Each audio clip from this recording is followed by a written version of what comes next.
وفاقی وزیر اطلاعات عطا اللہ تارڑ نے دعویٰ کیا ہے کہ سانحہ 9 مئی بانی پی ٹی آئی کی سازش ہے، ماسٹر مائنڈ کو بھی سزا ملنی چاہیے۔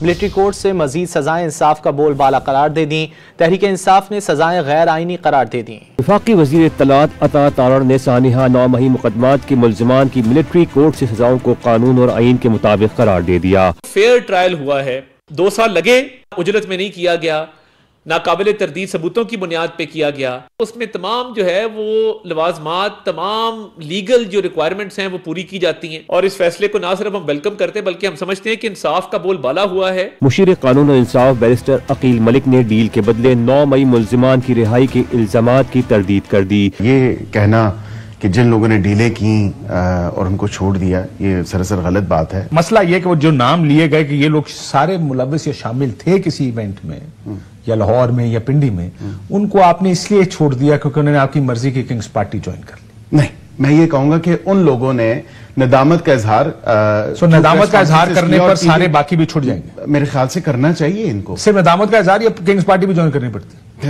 اللہ تعالیٰ کی ذات معاف کرنے والی ہے۔ پی ٹی آئی رہنما عمر ایوب نے ملٹری کورٹ سے سزاؤں کا فیصلہ مسترد کر دیا۔ مطالبہ کیا کہ ملٹری کورٹ سے سویلینز کو سزائیں نہیں ہونی چاہیے۔ ملٹری اور یہ باقی ادارے وہ ریاست کے نیچے اوزار ہیں، سو لہٰذا وہ سارے کے سارے ادارے جو ہیں وہ جوڈیشری کا فنکشن نہیں ادا کر سکتے، اور یہ سب کے سب سویلین کا ٹرائل سویلین عدالتوں میں ہونے چاہیے۔ بانی پی ٹی آئی کے وکیل فیصل چودھری نے ایک بار پھر 9 مئی واقعات پر جوڈیشل کمیشن بنانے کا مطالبہ کر دیا۔